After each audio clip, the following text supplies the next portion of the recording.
Amigas, amigos, ¿cómo están ustedes? Mucho gusto en saludarles en un programa más de nuestra serie Sopa de Letras para nuestros amigos de Radio Televisión de Veracruz, de Cable Más, para la Nueva República, notipoemas.com, también para Direct TV en Estados Unidos y para los que se peguen con nosotros en el Internet.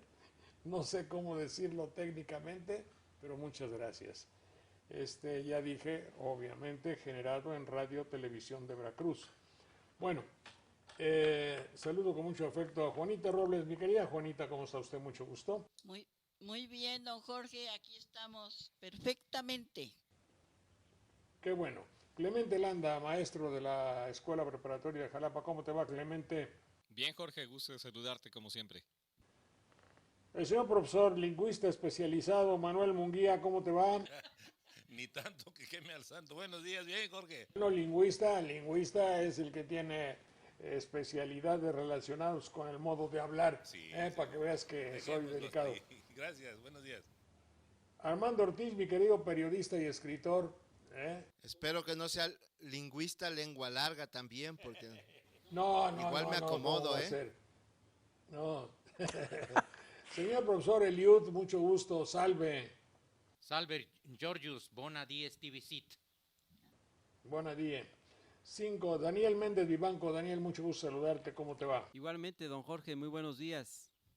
Dicho lo anterior, les voy a platicar algo que según yo tiene que ver con la materia de nuestro programa. Debo decirles a ustedes que transmitimos en México con la presencia de mi queridísimo amigo especialista en leyes, en literatura y en muchas otras cosas más, el señor licenciado César Garizurieta. César, mucho gusto. Pues igualmente, mucho gusto, el gusto es para mí, Jorge. Gracias. Bueno, dicho lo anterior, hace unos días resulta que una arquitecta o ingeniera, arquitecta me parece, venía en su camioneta, le hicieron el alto, fue interpelada o detenida por un grupo de guardianes del orden pública o policías, y no examinamos si son de la policía A, B, C o D, sino hombres de uniforme. Seguramente hubo un intercambio o unas interrogantes, un cuestionamiento, una serie de preguntas, pero a las primeras de cambio, uno de los guardianes del orden público y de la justicia le disparó y la mató. Era una señora común y corriente, 36 años, productiva, normal. Eso fue el hecho triste y lamentable, pero que ha sucedido a muchas personas, y toco madera, y que leemos incesantemente en los periódicos. ¿Qué significa? Yo quisiera que ustedes tuviesen la gentileza de pensar conmigo sobre algo que a veces falta y es una idea, pero que la consideren ustedes, el diálogo. ¿Qué significa un diálogo? ¿Cómo voy a entenderme con el Señor que tenemos finalidades diferentes? Yo soy un guardián del orden público y yo tengo que ver si tú eres un delincuente o tú eres una persona de paz. Pero, ¿qué características tengo yo y qué lenguaje uso para preguntarte? ¿Y tú qué lenguaje usas para contestarme? Y esto que se manifiesta de una manera brutal cuando voy a la tienda y salgo enojado, cuando hablo por teléfono y no me contestan. Perdonen ustedes que sea reiterativo, creo que México está sufriendo una fuerte crisis de entenderse unos con otros. ¿Tienen ustedes la amabilidad de pensar allá sobre esta proposición que les estoy diciendo? Si voy a la tienda y me enojo no pasa nada, pero si es un señor policía que no me entiendo con él y me mata, adelante por favor, ¿quién habla de allá? Sí, es que, Manuel, es que la otra actitud de una persona que te atiende en una oficina pública o en un establecimiento comercial o en el mismo entorno familiar o de barrio en el que vivimos, que no te contesta o que te contesta de manera impropia, también mata. Eso es una forma de provocar una muerte lenta del trato social, de la confianza, del respeto, de muchos valores que teníamos como ciertos y como aspiraciones antaño y que ahora parece ser que los estamos desechando como desechamos cualquier cosa que usamos para un día o para dos. El otro lo hace inmediatamente, el individuo que se exaspera y que saca su pistola y priva de la vida a la señora, lo hace en un instante, pero también las otras incomunicaciones van matando primero, aunque parezca redundante, la comunicación. Jorge, ¿recuerdas que Federico Engels hablaba de que la sociedad tiene 3 etapas, 3 maneras de evolucionar? Una vez que los seres humanos ya están juntos y supuestamente conviviendo para ayudarse, pasan primero de una etapa que se llama salvajismo, en el cual la fuerza predomina, la palabra no existe como tal para dialogar y avenirse en los temas. Después pasamos al barbarismo, en el cual pues el barbar es esa manera en la cual se identificaba primero los europeos a otros pueblos de cómo hablaban y supuestamente la civilización en la cual estamos hoy. Como bien dice Manuel, estamos en una sociedad en la cual la agresión está tomando el papel del diálogo, la repulsa hacia las clases diferentes está también tomando el lugar de aquella forma de social de convivencia y lamentablemente hay muchos estudiosos que dicen que la sociedad mexicana actual está involucionando de una etapa civilizada a una etapa barbárica e incluso salvaje. Habló Clemente Landa. Adelante, Armando Ortiz. ¿Qué ibas a decir del diálogo? Que el diálogo, como muchas de las actitudes humanas o relaciones humanas, se presta para la simulación. Entonces uno puede estar enfrente de una persona aparentemente escuchándolo y eso no significa que en realidad estén dialogando. Acuérdate del clásico de un presidente que frente a un congreso, estando la oposición haciéndole reclamos, él simplemente señaló, ni los veo ni los oigo. Estaba presente, estaban ahí los dos en aparente diálogo y sin embargo el presidente Carlos Salinas señalaba, yo ni los veo ni los oigo. Y así puede estar uno con otra persona, presente, aparentemente escuchándolo, pero en realidad ni siquiera tomándolo en cuenta. Don Jorge, Sí, soy Daniel Méndez. Dime. Usted toca un aspecto muy importante cuando hace mención sobre la palabra diálogo. Y es que ante lo que se ha estado diciendo, yo me atrevo a decir que ni siquiera se está cumpliendo con los requisitos del diálogo. Ni siquiera merece la pena que eso que está sucediendo se le pueda dar el calificativo de que se le está cumpliendo con todas las características de un diálogo. Si nosotros pensamos en la herramienta principal que utilizó, por ejemplo, Sócrates por medio de la mayéutica, otorgándole el privilegio del diálogo, pues vamos a ver que dista mucho a lo que está sucediendo en la actualidad con esos hechos que usted nos confiere y que usted nos narra. ¿Por qué razón? Sócrates dice que el diálogo es enriquecimiento de ideas. Sócrates nos dice que el diálogo es el que nos va a llevar a los seres humanos a un encuentro con el conocimiento mismo para la transformación deseada de los seres humanos en la convivencia diaria, en el adaptarse a la sociedad. Por tal motivo, y hay que considerar también que hasta en la estrategia militar son los militares los que dicen de manera insistente que el diálogo tiene que estarse dando con esa categoría de privilegio antes de usar la violencia, antes de usar las armas. Voy a recapitular, miren las palabras que no comprendo bien y que necesitan una explicación.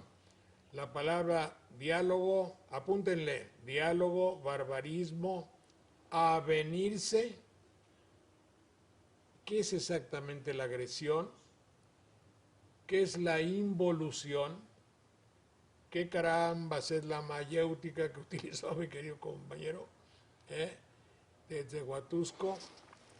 Y yo pregunto algo que se lo voy a preguntar al licenciado Garizurieta. Parecería ser que cuando se rompe el diálogo hay ahí íncito. Uso una palabra que nos enseñó Manuel, nos las enseñó Ernesto de la Peña. Parece ser que cuando se rompe el diálogo hay un problema metido ahí, que quiere decir íncito. Hay un problema de poder. Alguien hace mal uso del poder y entonces finjo que te oigo, no te entiendo, o simplemente soy bestia y no te puedo entender, y quizá tú no tienes la delicadeza de saberme explicar lo que quieres. Adelante, César Garizurieta. Bueno, ahí va. Primero una respuesta de las preguntas que hiciste. Mayéutica es el método socrático de madre, de ahí viene el origen, porque acuérdate que Sócrates era hijo de una partera y él decía que era partero de ideas. La mayéutica es todo un método de enseñanza que consiste en la protréptica, que era una introducción en el tema donde Sócrates intentaba atraer la atención del alumno. Después, a base de preguntas, hacía que él mismo se contradijera, y esta parte se llamaba ironía. Y por último estaba la heléntica o mayéutica propiamente dicha, donde por fin el alumno, a través de sus propias contradicciones, encontraba la verdad, exactamente. En ese caso es un método de enseñanza. Es un método filosófico y un método de enseñanza inventado por Sócrates. Ahora, lo otro, hay una cosa que dijiste tú muy importante, que creo que es toral en esto. ¿Por qué un policía, alguien no se detiene y le dispara? Y tú acabas de mencionar la palabra clave. La palabra clave es poder. Sí. Hace unos días recordé que nos decías tú, ¿por qué te voy a ayudar si puedo joderte? Sí. ¿No? ¿Por qué?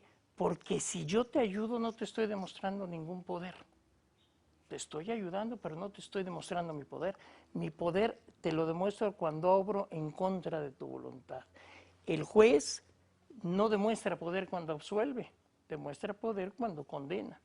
Cuando tú no has tenido poder en tu vida, esto es un fenómeno que estudió especialmente Alfred Adler, y cuando tú no has tenido poder en tu vida y te dan un coto de poder, por pequeño que sea, abusas, lo ejerces arbitrariamente. Si tú le dices a alguien, vigila que no fumen aquí, en lugar de poner un letrero que diga no fumar, se va a esconder detrás de una maceta y agazapado y jadeante, va a esperar a que alguien quiera prender un cigarro para caerle al cuello. Eso que está diciendo se los planteo a mis amigos de Jalapa. Escuché en un discurso en el sexenio pasado, los militares no sabemos disuadir. Yo dije, no es posible, lo dijo un general, pero digo, no es posible porque la estrategia incluye la disuasión. Adelante, compañeros, expliquen lo que yo tampoco sé cómo explicar. Sí, disuadir es provocar, pero de buena manera, que alguien deje de actuar en cierto sentido. Y si hay estrategia, que quiere decir acomodo de los militares, de los soldados, montar una formación de soldados, pues entonces ya no estás queriendo disuadir, ahí estás imponiendo lo que dice César, precisamente la capacidad coercitiva, entonces estás aplicando la fuerza, son términos, son conceptos y son actitudes contradictorias, por lo tanto no van unas con otras. Claro, ahora yo me pregunto, la disuasión es una característica. Para saber disuadir a alguien, tengo que pensar.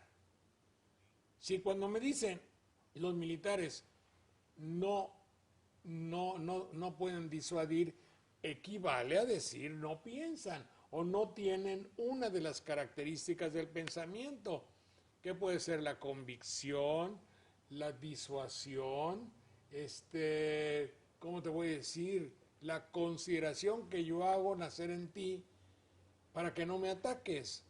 Cuando Pancho Villa ponía 50 sombreros en el cerro, porque nada más tenía 5 o 10 dorados de Pancho Villa, y ponía 50 sombreros, estaba disuadiendo al enemigo. Es un método, una manera de dialogar. Yo te estoy convenciendo que no me ataques porque tengo 50 hombres aquí. Ontan, decían, ahí están, mira los sombreros. Te estoy disuadiendo. Pero para eso Pancho Villa tuvo que pensar. Pensamiento, poder, disuasión. Volvemos en un minuto.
Adelante, Manuel. Sí, se han especializado persuadir para incitar a la acción y disuadir para todo lo contrario, para evitar la acción. Entonces, desafortunadamente, lo que se ha impuesto es el criterio de poder y ahí es donde se rompe el diálogo, porque pues cada quien se allana a la fuerza de la pistola más grande y eso no debería de ser, porque ahí... A ver, dime por favor el significado de diálogo, día que... Lego, May, es yo hablo y a través de eso hago llegar las ideas a otro. Quiere decir un intercambio de ideas o un intercambio de palabras también, que al final de cuentas la palabra es una idea. Por eso te digo, bueno, aquí hay que pararse a recapacitar, quién sabe cómo se dice, pararse a tomar gasolina tantito. Tú dices que diálogo es el hecho de establecer algunos argumentos, ¿no? Intercambiar ideas, sí, claro. Palabras. Intercambiar palabras, pero que traen atrás una idea. Para tener una idea, obviamente tienes que ejercer la posibilidad de pensar. Por eso, cuando hay una frase que dice, nosotros no sabemos disuadir, siendo que yo lo que quiero es disuadirte de que vayas a la manifestación, disuadirte de que trates de romper vidrios, disuadirte. Si nosotros no sabemos disuadir y solamente sabemos golpear, el diálogo no puede darse.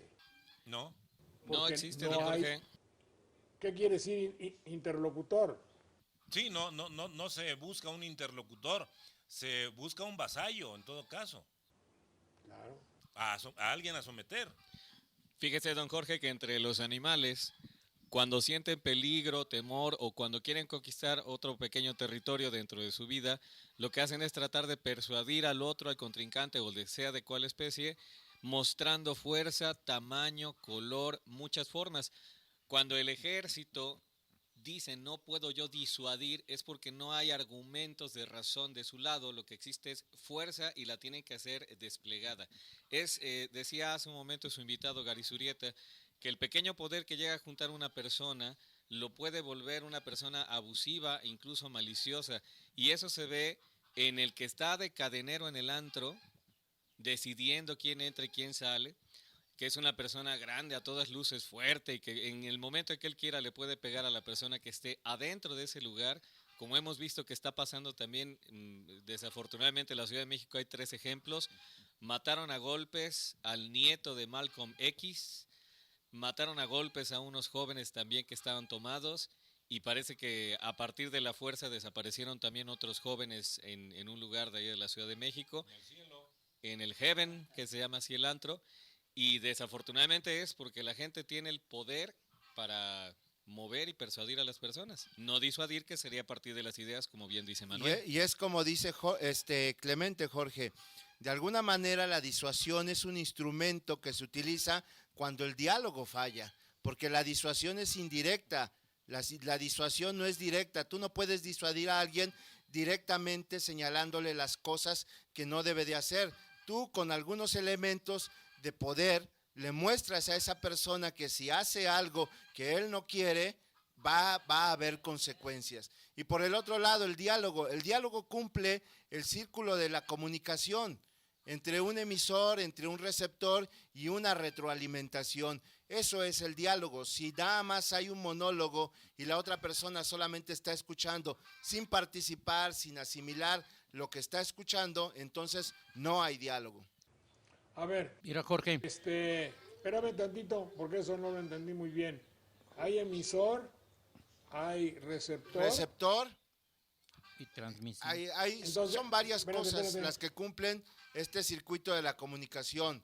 No estoy muy de acuerdo, porque si hay un emisor y un receptor, entonces el diálogo no se cumple. Tiene que haber retroalimentación. Pues sí, pero la retroalimentación, quién sabe que sea, es una palabra. La respuesta, Jorge, la respuesta nada más. A ver, repíteme todo. Si hay un emisor y hay un receptor, no se cumple el diálogo hasta que no haya respuesta del receptor, y asimismo el diálogo continúa cuando el emisor se convierte entonces en receptor. ¿No es superior el emisor al receptor?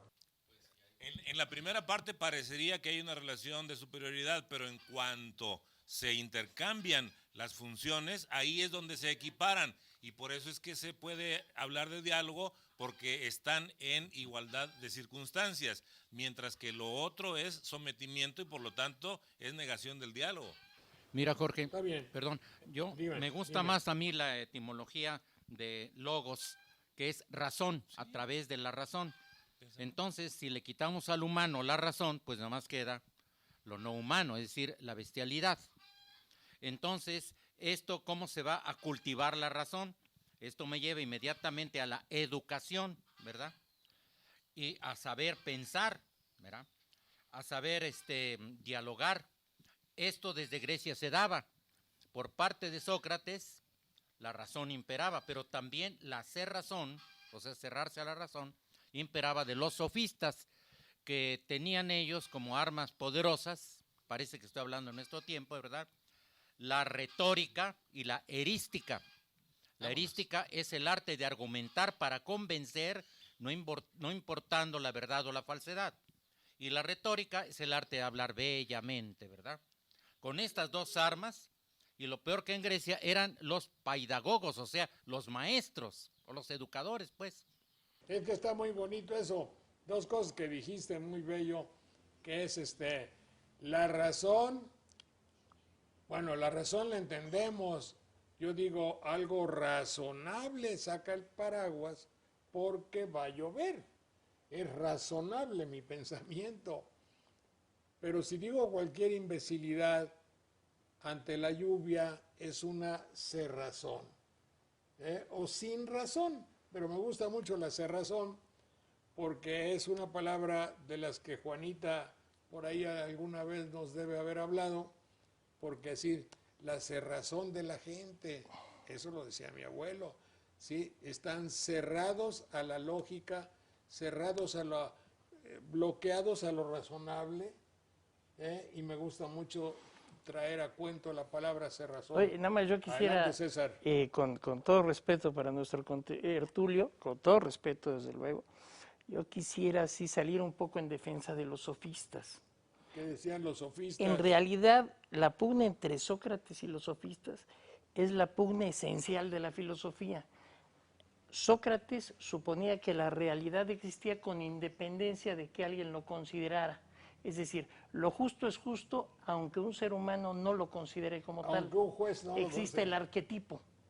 En cambio, el sofisma habla de la relatividad de los valores.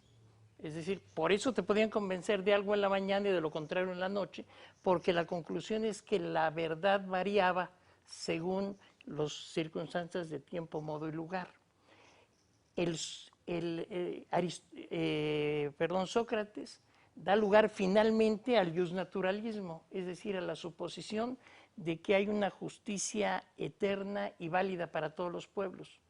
Los sofistas dan lugar al positivismo, que fue lo que adoptó nuestra Constitución finalmente, que es que la justicia varía según cada pueblo. O sea, es una verdad a medias decir que los sofistas intentaban convencerte de lo que no es cierto. No, hablaban un poco más, era mucho más profundo, era más la relatividad de la verdad. Eso nada más sí quería acotarlo un poquito. Es que, don Jorge, lo que está diciendo su invitado nos lleva a pensar que algo que debemos considerar de manera muy importante, ese planteamiento que hacían los sofistas los llevaba a un calificativo de considerar a esa realidad a la que alude el invitado, una realidad, diríamos, objetiva, con un sentido muy práctico de las cosas. Sin embargo, el planteamiento de Sócrates, por ejemplo, era ir hacia la búsqueda de una verdad en la realidad misma, pero de manera absoluta, y que se podía lograr con la congruencia en el conocimiento mismo. Esas son las puntualizaciones que marcan las diferencias. Claro. Claro que tampoco no podemos convertir nuestro programa en una cátedra filosófica compleja, sino simplemente tendremos que ubicarnos un poco en el, ahora sí que como dirían ustedes, en el contexto de Banderilla. Mira, en el contexto, Tan compleja que yo me quedé con la cara de Watt ahorita, ¿eh? en ese contexto, Dale, decía nomás usted hace un momento que volteen. decía Armando, don Jorge. No, Eh, volteen ustedes en el panorama en el que están rodeados de verdor, gente buena, noble y agradable y de buen corazón, y a eso nos tenemos que dirigir. Y bueno, y también en el caso que a mí corresponde, pues obviamente no podría más, pero sí estamos capacitados para comprender perfectamente el planteamiento que podría ser de utilidad para el auditorio posible de nuestro programa. Existe, y es una proposición que puede ser rechazada por ustedes, un conflicto porque no sabemos dialogar. Si es la presidenta municipal de Monterrey, dice cosas que riñen y que no le entiendo y que la condeno. Si el policía, tengo mucho temor de platicar con él. Si es un funcionario público, pues tiene un lenguaje muy especial, el lenguaje de su lejanía y de su ausencia y de no estoy. Si está dialogando conmigo, me está sometiendo, me está ninguneando, está negando mis derechos que debo tener como ciudadano. Y el hecho de, y dice, háblame a las 4:30, oye, pero no seas güey, me estás engañando, si a las 4:30 ya te fuiste a comer, estás viendo la cara de idiota. Y fíjese, don Y esto Jorge, es que hay generalizar. gente que tiene diálogo incluso, bueno, yo creo que todo el mundo, aquellos que tengan una visión de fe, tienen diálogo con Dios Sácate, pues, y se sienten escuchados. ni que fuera la divina Garza, la divina presidenta de allá. A ver, mi querido Daniel, ¿qué opinión te merece la presidenta municipal de Monterrey que dialoga con Jesús y le entrega las llaves de los casinos de Monterrey, de las extorsiones, de los secuestros, de todo lo que, de las empresas de Monterrey? Sí, Le entrega las llaves a Cristo. ¿Qué es eso? Sí, el problema que se presenta ahí una vez más es la falta de respeto, que es lo que están planteando los opositores, la falta de respeto al Estado laico que rige a nuestro país. Yo quisiera recordar una frase de ella. Perdón, ¿a qué le llaman los opositores? Los que no están de acuerdo con que ella haya entregado las llaves de la ciudad a Jesucristo. No, pero yo protesto, mi querido Daniel. Sí. Yo no soy opositor por eso. Yo creo tener la razón, puedo equivocarme, pero veo en mi punto de vista un deber cristiano de oponerme a las paparruchas y babosadas de alguien que solo quiere publicidad. Sí, desde luego. A ver, ahí... ¿Pero por qué me llamas opositor? No, opositor en el sentido de pensar de manera diferente. Ah, está bueno. En ese sentido va el término de oposición. Y sí, porque en México ser de opositor es como ser alternativo o activista. No, de ninguna manera. De ninguna manera, y además, don Jorge, yo quiero fijar esa opinión que me pedía, de que no se puede llevar a cabo un discurso, no se puede llevar a cabo un acto de esa naturaleza, quiero insistir, siendo que la doctrina que alimenta, que le da fundamento al Estado mexicano, al gobierno mexicano, pues es la doctrina de la laicidad. Es cierto que lo que ella plantea, que ante un clima de corrupción y de inseguridad como el que se está caracterizando fuertemente la ciudad de Monterrey, ella quisiera retomar los valores cristianos para que la sociedad mirara hacia eso y cambiara de manera significativa. Pero el Estado laico nos habla de valores humanos que son los que debemos tomar en cuenta sin necesidad de darle ese tinte religioso, publicitario, como el que lo ha hecho ella. Y entonces, si me permites tantito, Armando, terminar. Espérame un segundo. Vamos a volver para continuar con ese tema dentro de un minuto, por favor. Adelante.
Daniel, estabas hablando acerca del caso de la presidenta municipal de Monterrey que hace unas semanas. Sí, don Jorge, entonces el otro comentario que quería hacer viene siendo en el sentido de que los credos religiosos, todos los credos religiosos han estado planteando que ante el clima social que se vive en el país, se voltee la mirada hacia los valores cristianos. Y esos valores cristianos serían los que tendrían que provocar un cambio favorable, un cambio significativo en el proceder de los seres humanos de acuerdo a la elevación de su propia dignidad humana. ¿Cuál es lo que genera la discusión sobre lo que ha hecho la alcaldesa de Monterrey?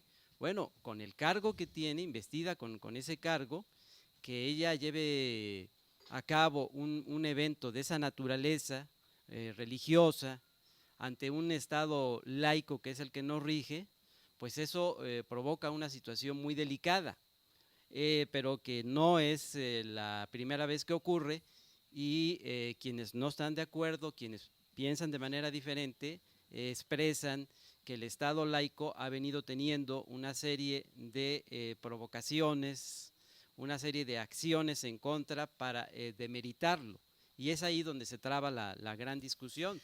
Fíjese, yo creo, Jorge, ahora sí interrumpiendo a Daniel, que no es un asunto de la búsqueda de los valores cristianos, es el fracaso de las instituciones.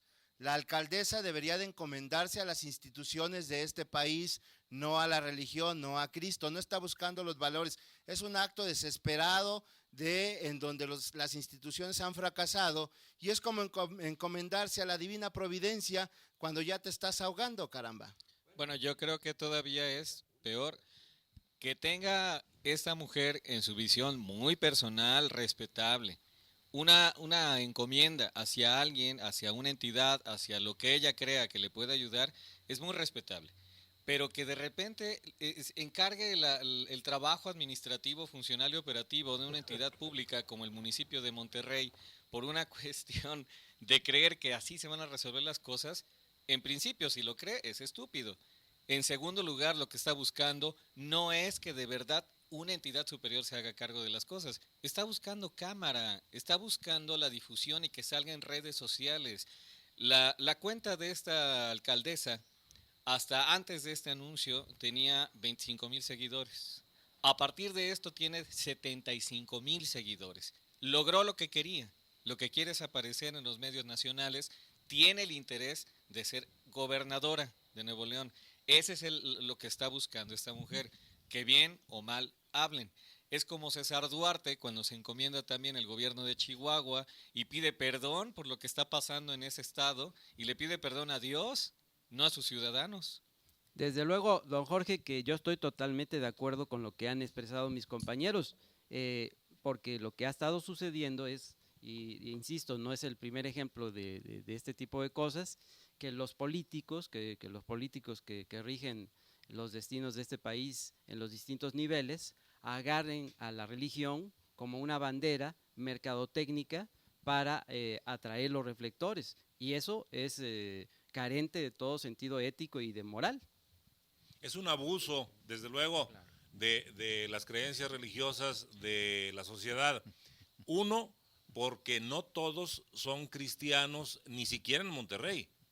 Y fuera del cristianismo puede haber incluso valores coincidentes, pero puede haber valores un tanto diferenciados del cristianismo que sí puedan conducir al beneficio de esa sociedad que gobierna la señora, y que no va a obtener ninguna mejoría nada más porque ella se encomiende a Jesús. Entonces, es un abuso, como se hace también a veces con la justicia, y estamos gobernando por la justicia y estamos llevando adelante este pacto por un principio democrático, cuando observamos que lo que menos tienen esas convenciones son precisamente contenidos democráticos, y sin embargo usan el término como si fuera cierto que están apegados a él. Entonces no es más que un truco publicitario.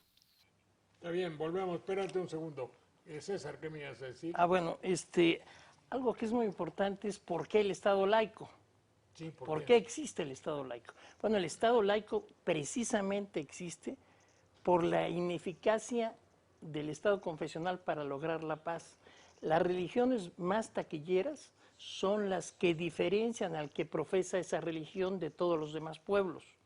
Es decir, por ejemplo, el calvinismo. Los protestantes calvinistas refieren que para ser salvo, tú ya fuiste escogido desde el principio de los tiempos. Y la forma en que Dios señala a sus escogidos es dándoles riqueza. Por tanto, esta es una religión que justifica la concentración de la riqueza y es una religión taquillera. En Estados Unidos, por ejemplo, los mormones, pues Joseph Smith, dice él que el pueblo de los Estados Unidos es una de las tribus perdidas de Israel y es el pueblo escogido. Por tanto, es una religión de Estado norteamericana. Esta religión, si vemos, por ejemplo, la guerra que ha habido en Medio Oriente, es una verdadera guerra santa entre un Estado protestante y un Estado musulmán. Para lograr la paz entre los estados es necesario que los estados abandonen cualquier confesión y sean laicos. Por eso el Estado laico es un avance en la civilización. Todo lo que sea volver a estados confesionales es un retroceso y por tanto es absolutamente reprobable lo que hizo la... Hay otro aspecto, hay todavía algunas cosas que decir. Evidentemente que la motivación, como la conocemos nosotros, de la señora de Monterrey, es paralela a la de aquí de la capital, cuando el cardenal y un alto funcionario del gobierno del Distrito Federal, en el atrio de la catedral, cambian armas por planchas eléctricas o por hornos de microondas. Buscan un algo publicitario, pero aquí tenemos que entrar a otra cosa. No hay el término modus comunicandi, si no lo creamos, una manera de comunicarse actualmente de alguien que quiere trascender en el mundo actual de nuestro país es por medio de la publicidad, por medio de la imagen y del sonido, sea Twitter, sea Facebook, sea radio, televisión, cinematografía o lo que quieran. Les habla alguien inmerso en esa patología. Si no está alguien, y para un hombre que busca el poder como meta, es una condición sine qua non. ¿Qué dije? Que sin la cual no se puede. Claro. ¿Cómo es posible que la presidenta de allá, ¿cómo se llama?, de Monterrey, llegue a ser gobernadora si no tiene golpes o impactos, como ellos los llevan, impactos publicitarios? Ahora bien, don Hay Jorge. hay otra, espérate. El acto no es un acto inteligente. El acto es un acto dictatorial. Yo me acuerdo y lo presencié cuando Francisco Franco, el dictador español, entregó al Sagrado Corazón de Jesús, el día del Sagrado Corazón de Jesús, le entregó al pueblo de España. Y fue la de 8 columnas en toda la prensa española. Es decir, el método es conocido. Es conocido porque un pueblo fanático es más fácil de gobernar y someter que un pueblo pensante. Pero el no pensamiento vende. Si tenía 25 seguidores o admiradores y hoy tiene 75,000, quiere decir que se admira la estulticia. Adelante. Bien, don Jorge, el comentario que quiero hacer es que me parece muy importante lo que su invitado de México ha dicho sobre la diferencia y las tendencias o los deseos que han tenido tanto el Estado confesional como el Estado laico a través de la historia. Sin embargo, en estos momentos la parte que preocupa es que existe precisamente una estrategia para regresar a los estados confesionales en aras de manejar, de usar un discurso teniendo como principal argumento la libertad religiosa y que son términos que los están usando de manera ambigua, pero también de manera tendenciosa, y es ahí a lo que hay que estarle prestando mucha atención. Aguas, porque el César, Estado Por confesional... supuesto, hay aquí un... Espérame un ratito, César. Así, por supuesto. Ese es un método muy manido, muy usado. Por ejemplo, nos dicen, ante el fracaso del socialismo surge el neoliberalismo. No es cierto. Lo que pasa, el socialismo surge por el fracaso del liberalismo, que es muy distinto. Entonces aquí, por eso era para mí muy importante dejar de mostrar eso, y lo que dice nuestro compañero tiene toda la razón. Hay una verdadera publicidad ahorita por regresar a épocas actuales, con un método que ya se usó. Si recordamos, la Virgen de Guadalupe le dice a Juan Diego que viene a salvar a nuestra patria de la pobreza. Lo que pasa es que se le acabó el presupuesto, pero bueno, ni modo. Adelante allá. Sí, lo que yo creo que le faltó a esta alcaldesa, que se le nota a todas luces que tiene intereses no solo de ser alcalde, sino también de ser sacerdotisa o ser papisa o tener esa postura, como dice Garizurieta, le faltó el rebozo, ¿no? De ser esa imagen güera de la Virgen de Guadalupe y si no de Eva Perón mexicana, en la que está, si usted recuerda cuando está entregando las llaves, hace esta expresión, ¿no? Muy dada de los sacerdotes, muy dada de aquellos dictadores que supuestamente ven al cielo esperando el consentimiento y no hacia abajo al pueblo. Y lo peor es que es una misa política en la cual están asusando a toda la gente que está alrededor. Hay porras, hay cantos, hay niños, está la gente con banderitas, está todo lo que necesita un espectáculo para ser vendido. Por eso, don Jorge, cuando usted mencionaba que la fórmula es conocida, por supuesto que es conocida. Lo malo es que aquí en este país parece que la han olvidado y ya la están utilizando otra vez. El caso del gato Morris, ¿no? ¿Qué quiere decir parafernalia? Parafernalia, lo que excede en ornatos, porque la fernalia era, digamos, lo que era necesario para la boda, pero parafernalia era lo que se excedía, lo que se adquiría de más y viene siendo superfluo. Todo lo que es como ornato, lo que está en torno de un acontecimiento, de una reunión, de una ceremonia, que no tiene necesidad de estar ahí, es una parafernalia. Es como la escenografía, ¿verdad? Sí.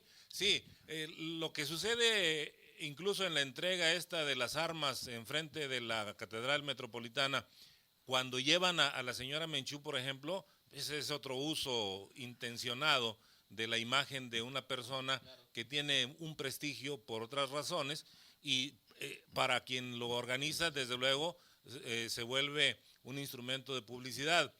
No habría necesidad de hacer esas faramayas ni de entregarle las llaves a un personaje como Jesús si se alentara la producción primaria en el país, que esa es la clave, no hay otra. Eso de que sigan pensando que vamos a comerciar con China en no sé cuántos términos y que vamos a exportar más con ellos y que nos van a dar un trato generoso, no es cierto. Al final de cuentas, esa no es la base de la economía. La base de la economía está en la producción primaria y mientras esté abandonada esa, por más que quieran recoger armas, por más que quieran encomendarse a Jesús, por más que quieran valerse de figuras como la señora Menchú o del auxilio de la pantalla de televisión para manifestarse inocente de lo que sea, no se va a lograr nada en beneficio de la colectividad. Yo recuerdo que había unas personas que en esas enseñanzas bíblicas que se nos daban a veces, no concuerdo mucho con ellas, pero había un personaje que eran los fariseos. Y una de las cosas que se le atacaba o se le decía al fariseo que no debía de ser, era que en público ofreciera la limosna, el óbolo, que se viera que estaba dando ese tipo de ayuda, porque la ayuda cuando se da desinteresadamente no requiere una cámara, no requiere testigos y mucho menos niños que reciban simbólicamente las llaves de una ciudad. Ni que la mano izquierda se entere de lo que o que la mano izquierda. Pero además es una inmoralidad desde el punto de vista de la filosofía natural, porque si yo acepto algo y sé a lo que me meto, entonces debo seguir las normas que yo acepté. y tampoco, por otro lado, aquí en este caso concreto, el fin no justifica los medios. Esto es un abuso, usar de más aquello, o sea, darle otra característica. Y le da la característica de el escándalo, ¿verdad? Que eso es lo que ahora actualmente está muy en boga, ¿no? Y también que deje mucho que hablar, hazme favor. Eso sí está terrible, ¿no? Nada más porque deje mucho que hablar. A ver, hay otra cosa muy interesante. Personalidades de un acendrado espíritu religioso católico como la susodicha presidenta municipal tienen, es muy factible, un asesor espiritual. Tienen, y hay muchas personas que lo saben mejor que yo, un confesor. Y pertenecen obviamente a las instituciones de carácter jesuítico o las obras opus o lo que sea, y pertenecen a ello. Quiere decir que hay un criterio que ve muy bien la utilización de estos medios publicitarios para que reine sobre la faz de México el imperio de Dios y su justicia, según ellos. Igual, Jorge, lo que tiene no es un asesor espiritual, igual lo que tiene es un mercanchinfle, ¿sí? Un diseñador de imagen que ha visto que esa es la forma adecuada de presentarla para después lograr llegar a la gubernatura. Pues yo le llamé asesor espiritual porque mi jerarquía no me permite decir, ¿cómo dijiste tú? Mercanchinfle. Bueno, pues la reforma al 130 constitucional. ¿Qué dice? Bueno, cuando se reconoce la personalidad jurídica de las iglesias en el 130, se debió precisamente a la falta de legitimidad de las elecciones que no favorecieron a Cárdenas y que favorecieron a Salinas. Para poder asentarse en el poder por un interés meramente político, se reforma el artículo 130 y se le reconoce la personalidad jurídica de las iglesias. Claro. Nomás que les dan la mano. Y bueno, pues claro, se toman el pie. Volvemos en un minuto, por favor. Un momento, por favor.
Ensayo oficial fue en la Conocer la Tarde, pero el primer encuentro fue en ese estacionamiento de la Candelaria.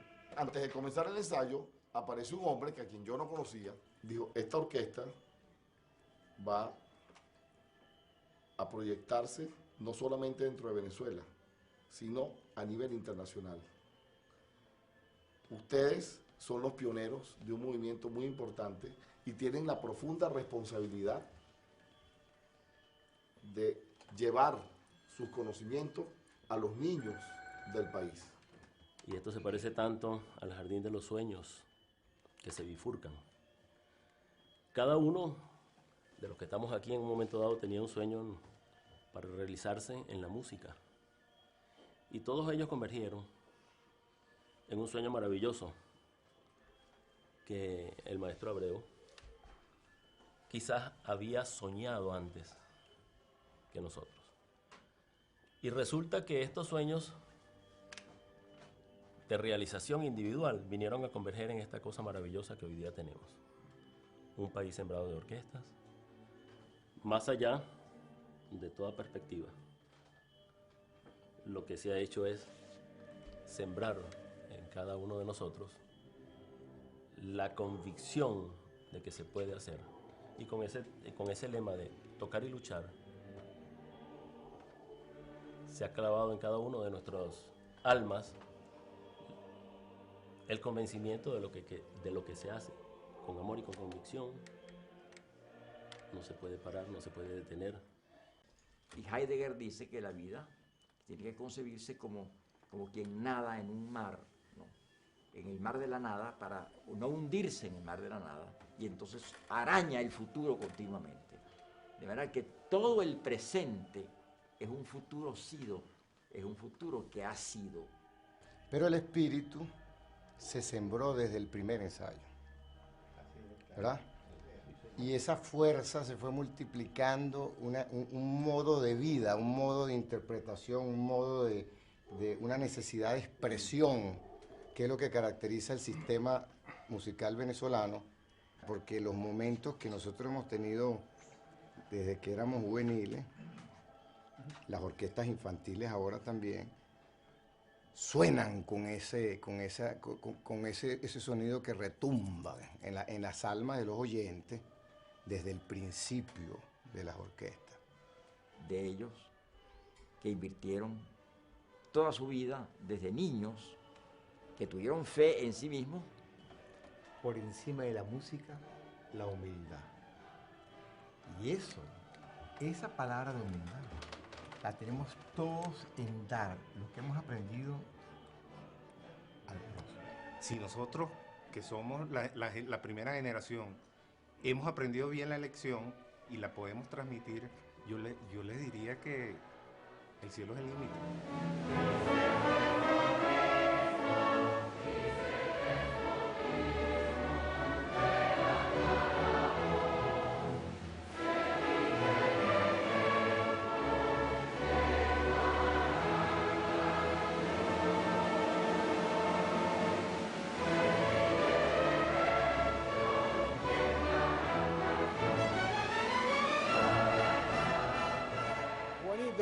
Está cantando el gallo porque ya va usted a hablar, fíjese nomás, hasta acá se oyó. Adelante, Juanita. Gracias, don Jorge. Pues aquí están algunas palabras que ya son de poco uso. Por ejemplo, tepancalaque. ¿Se acuerda usted de ella? No, ¿verdad? No, yo soy posterior a eso, Juanita, evidentemente. No, ¿Viste que dice? Es que han caído en desuso. Tepancalaque. No me acuerdo. No, claro. Es la flor de Nochebuena. Así es. Sí, el nombre propio de la flor de Nochebuena. Y qué triste y lamentable que la mayor parte de los mexicanos lo ignoremos, no queremos recordarlo, no.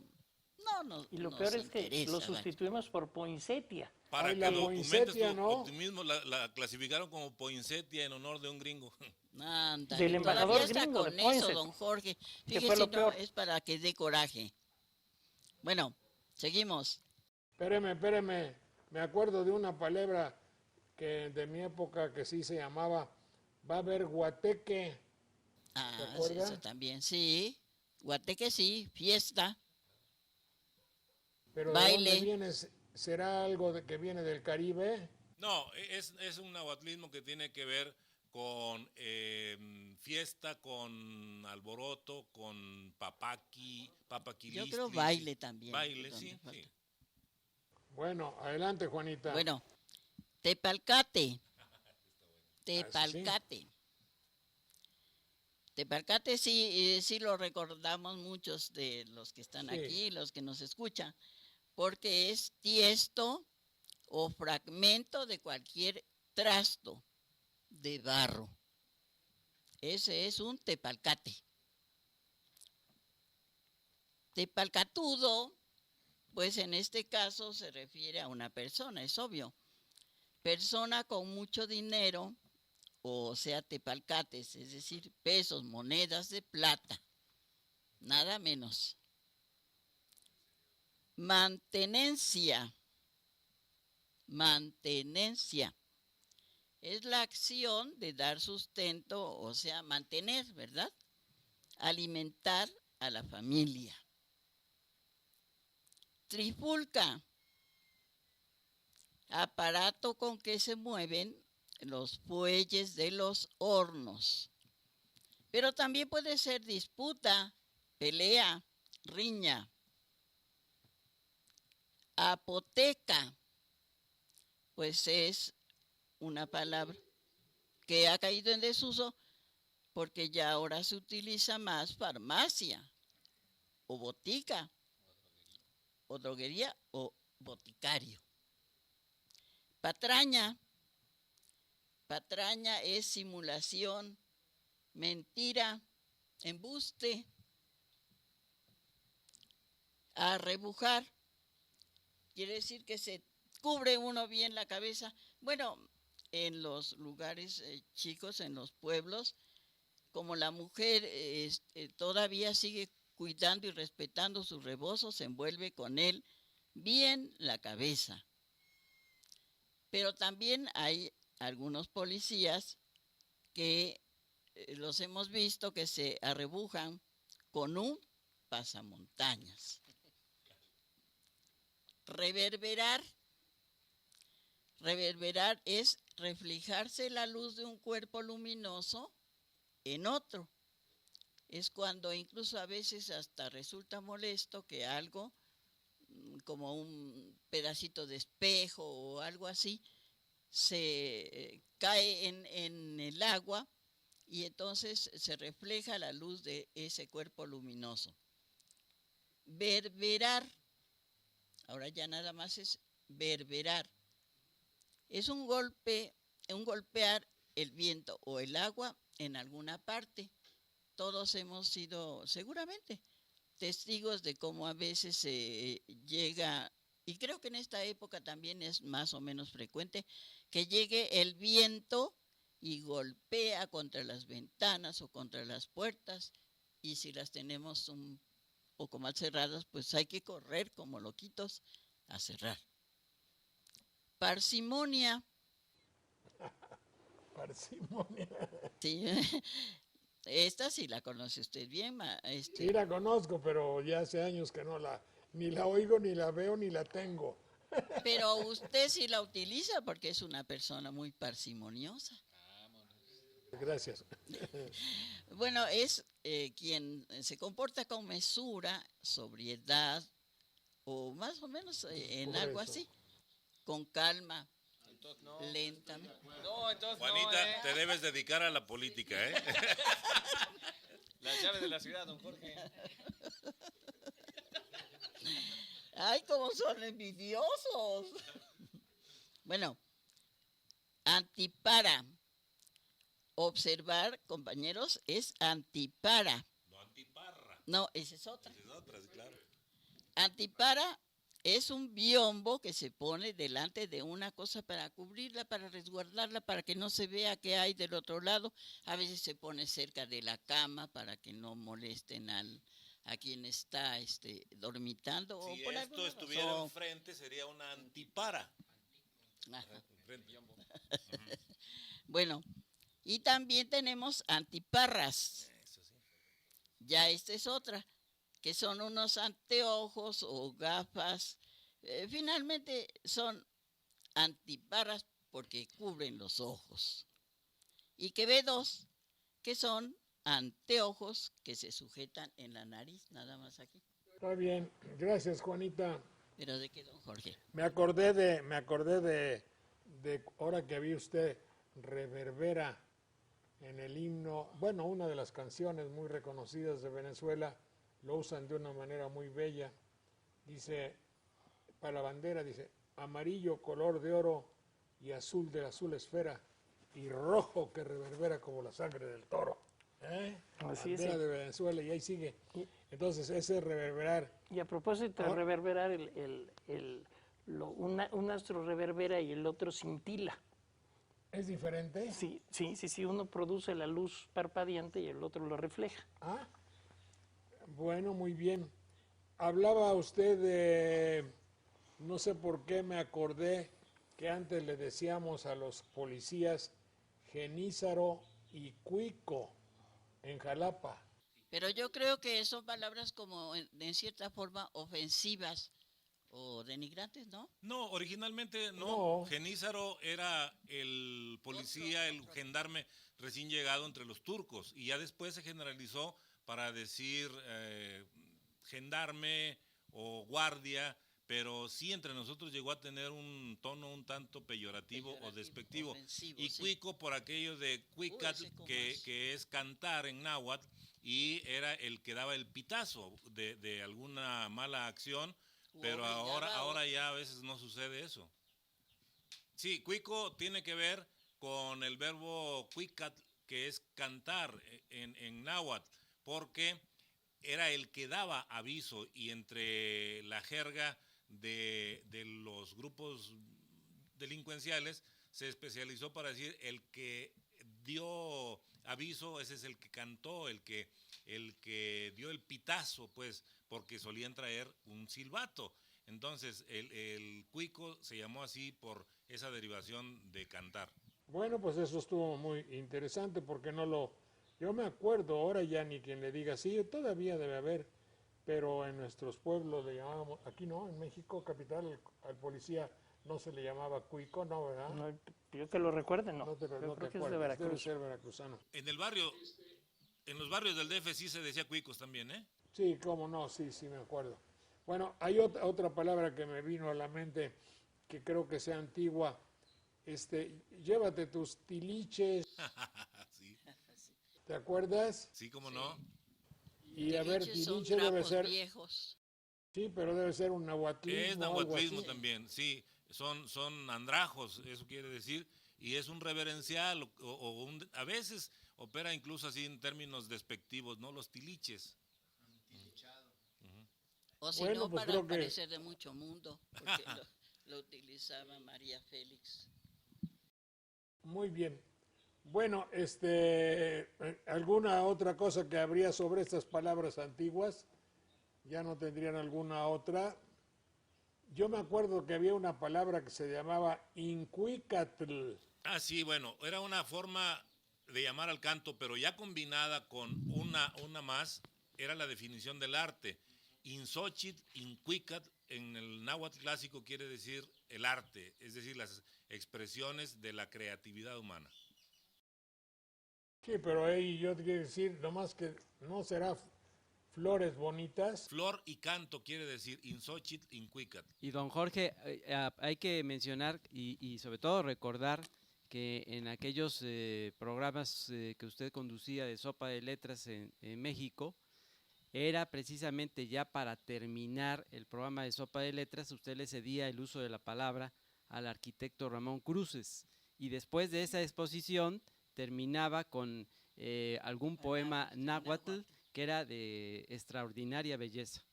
Sí, él fue durante mucho tiempo el cronista de la ciudad de Texcoco.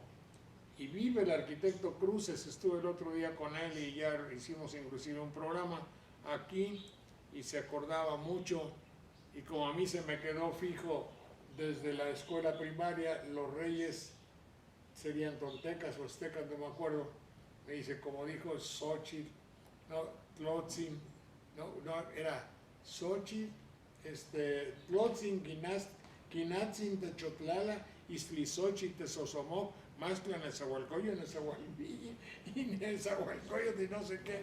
Y entonces estábamos en esa onda y se acordó, pero estamos hablando del arquitecto Cruces que fue hace 30 años de todo esto, pues espero que esté bien. Volvemos en un minuto.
un fenómeno musical? No.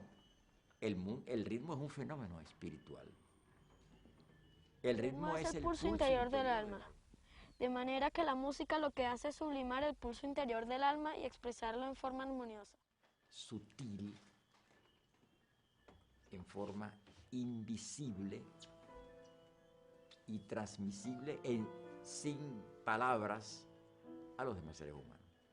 Es el arte de lograr concertar voluntades y almas y espíritus para generar un mensaje y unos valores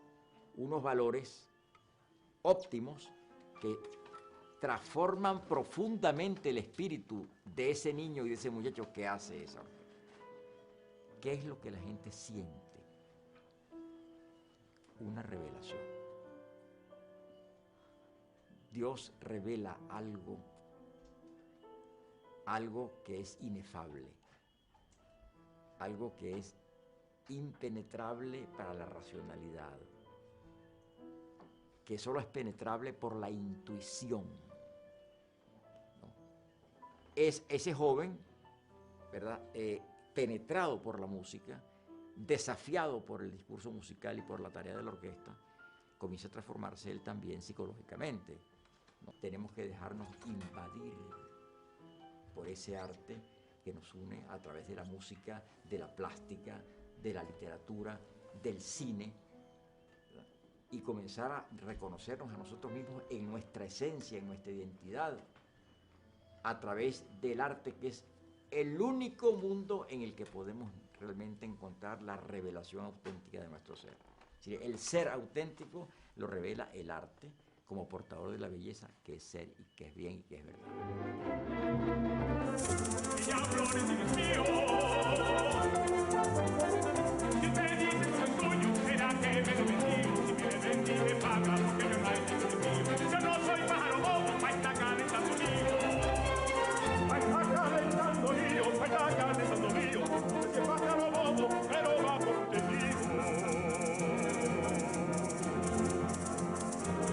Dios de los gallos, yo cargo con los rendidos, en el ancla mi caballo, que sabe un trote sombrío, y vuelvo a cambiar del pie, a ver si toco el atajo, a ver si topa el atajo, a ver si topa el atajo. Cuando se baja me gusta porque yo también me bajo.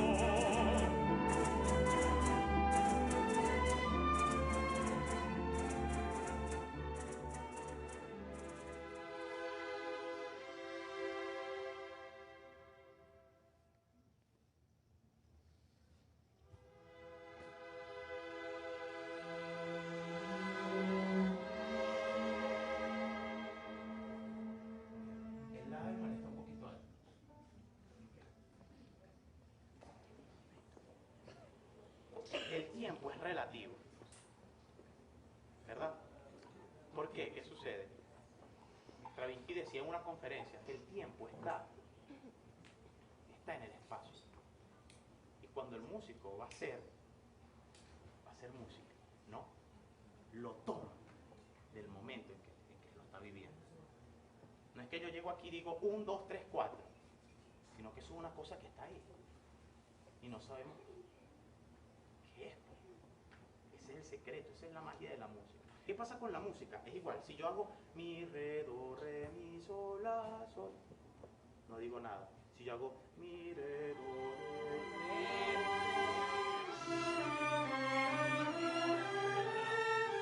re, mantenga. Bien, bueno, pues ha estado muy ilustrativo estaba platicando aquí el licenciado César Garizurieta acerca de una palabra que una era... Varias, ¿no? Una es machote. Machote, es decir, él me estaba platicando hace un momentito que estaría muy bien que no les vaya a dar vergüenza o que no se apenen de utilizar palabras que vengan de nuestros idiomas o lenguaje autóctono o indígena, queriendo decir por autóctono. ¿Qué quiero decir por autóctono, Manuel? Autóctono, sí, del propio lugar o de un lugar. Cuando se está hablando de ese mismo, se dice de aquí mismo, es el mismo, autos, el mismo. ¿E indígena? Indígena, indignao es el que es del origen de el lugar que se está hablando. Aborigen. Aborigen, ¿eh? Aborigen también. ¿Qué quiere? Yo soy aborigen de Bandería. ¿Tú eres aborigen de dónde? Yo de Naranjos. Tú eres de Naranjos. Pero un aborigen es yo tengo mi origen, como dijera, yo tengo mi origen en tal lugar. Claro. Entonces, pero tú decías la palabra machote. Decía yo que hay varias palabras que son más eficientes en el español y que provienen del náhuatl y que desgraciadamente las estamos abandonando para retomar la forma ineficiente. Por ejemplo, que yo sepa, no hay ninguna palabra en español para designar a un escrito al que se le han dejado espacios en blanco para ser llenados con posterioridad, más que machote. Sin embargo, no sé si por la desinencia ote, que parece un aumentativo peyorativo, la gente tiene miedo a usarlo y usa formato, pero el formato no necesariamente tiene espacios en blanco. Sí. Puede ser, el formato de un periódico está totalmente lleno. Sí.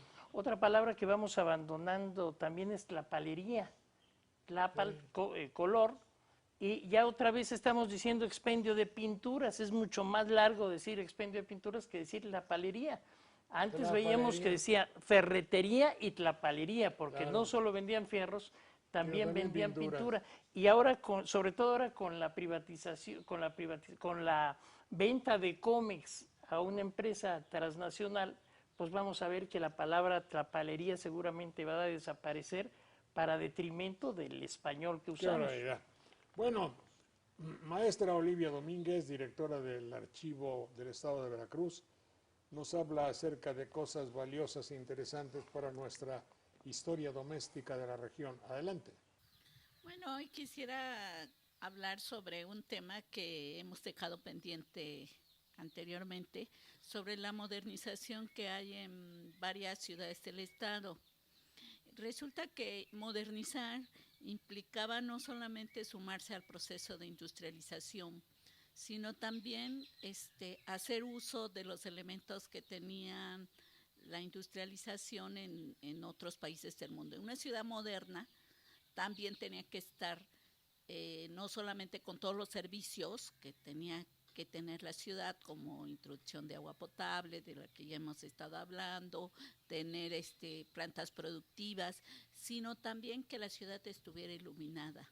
Entonces, en el último tercio del siglo decimonónico, del siglo XIX, se instalan, bajo el auspicio del gobierno federal, se instalan muchas compañías, vienen muchos empresarios de Inglaterra y de Estados Unidos, principalmente, ¿no? Entonces, bueno, a Veracruz llegaron los ingleses y iluminaron la ciudad hasta llegar a la instalación de los tranvías eléctricos. En Misantla, por ejemplo, llegó un empresario norteamericano, Douglas Westerson, espero algún día poder hablar de él, un personaje muy interesante, que instaló una compañía de luz pequeña que muchos de sus habitantes hoy todavía lo denominan el Dínamo. A Jalapa está considerada en las crónicas de 1900 como una de las ciudades más iluminadas del estado. Y esto se debió a la iniciativa de un norteamericano de Nueva York que llega en 1896 y obtiene una concesión del gobierno federal para instalar el fluido eléctrico y además obtiene la concesión ferroviaria. Pero hoy en particular vamos a hablar de la Jalapa Electric Light and Power Company. Esta empresa, que se funda con Juan B. Frisbee, va a conservarse o va a hacer uso del caudaloso río Teocelo. Este río inicia su caudal gracias a las faldas de las aguas que corren o que tiene sus escurrimientos en el pico de Orizaba, y que de forma muy caudalosa va atravesando hasta llegar a esta parte que se le va a llamar el río Teocelo. Ahí hay una barranca en este transcurso, y es la barranca de Teocelo. Y entonces se va a escoger este lugar para instalar una compañía de luz que va a dar energía eléctrica no solamente a las ciudades vecinas o a las poblaciones vecinas, sino que a Jalapa y a Coatepec. El proyecto era muy ambicioso de Juan B. Frisbie, y posteriormente él va a vender una parte de la concesión, la que se refiere a la vía ferroviaria, y se va a quedar con la compañía de luz. Para hacer este proyecto muy interesante que él tenía, también van a llegar con él muchos jóvenes ingenieros, y uno de ellos va a ser William Cabún, que alguna vez también hemos mencionado en este espacio. Esta compañía de luz va a ser considerada pues muy moderna, con unas grandes instalaciones que hoy todavía se pueden admirar y hoy son propiedad ya del gobierno federal. Pero esta compañía de luz que va a funcionar bajo la jefatura de Frisbie, y entonces, bueno, es muy próspera, es una compañía muy próspera, pero en 1925, ya con el gobierno de Heriberto Jara, el gobierno del estado va a adquirir un préstamo para adquirir estas instalaciones que están en plena bonanza, y adquiere un préstamo de casi 3 millones de pesos que concede la legislatura veracruzana, y pasa a ser propiedad del gobierno del estado. Entonces, bueno, poco se ha escrito sobre esta compañía, pero pues bien vale la pena que hoy la consideremos. Bien, bueno, déjeme usted, si me permite, maestra, no complementarle, pero de contarle a usted lo que yo escuchaba de niño respecto a esta luz que venía de Teocelo. Primero, también en San Juan hacia, también San Juan hacia aire, no. Lo que yo recuerdo de mi pueblo y de niño, de Brazos quizá, es como el abuelo, don Fernando y don Jorge, pusieron una planta de luz, y esa planta de luz daba, pues yo no sé, 20 o 30 focos al pueblo de Banderilla, y tenían que apagar la luz, yo creo que a las 11 o 12 de la noche, pero ya estaban durmiendo. Entonces mi papá contaba con mucha risa cómo había inventado de un reloj despertador unos hilos con unos alambres, de manera que a las 11 sonara y desconectara la luz, la planta de luz, que así le llamaban en Banderilla, que todavía debe haber habido gente, que yo supongo que sería por 1920, antes de que yo naciera. Yo oía nada más los cuentos de la famosa planta de luz y unos tambos hermosos de cristal, donde había los líquidos aquellos para producir la electricidad. Y respecto a Teocelo, lo que oía es que hicieron un puente de metal para hacer las instalaciones entre las dos barrancas muy hermosas que hay y muy verticales. Y uno de los ingenieros dijo, quedó tan hermoso y tan fuerte que no lo destruye ni Dios. Y que en el 1929 o así, vino un temblor, se desgajó el cerro con sus peñas monstruosas, y todavía está el puente hecho ahí una hojarasca y volteado en Teocelo por blasfemo. Dicen que ese arquitecto era el de la casa de Juárez y Betancourt, y que este arquitecto extranjero se suicidó. Porque seguramente perdió su empresa o él perdió prestigio o se suicidó. Y después esa casa era de don Ángel Matus, que ustedes conocen. Es nomás para complementar un poco lo que usted nos dijo, mi querida maestra. Y en muchos lugares, Jorge, sobre todo en Tierra Caliente, los fabricantes de hielo, es decir, los que instalaban una fábrica de hielo, fueron frecuentemente los proveedores de la energía eléctrica y tenían también su planta de luz. Y apagaban ya entrada un poco la noche la planta y los pueblos se quedaban nada más a merced del quinqué, de la cachimba y de la vela. Sí, porque había determinado, luego ya puso mi papá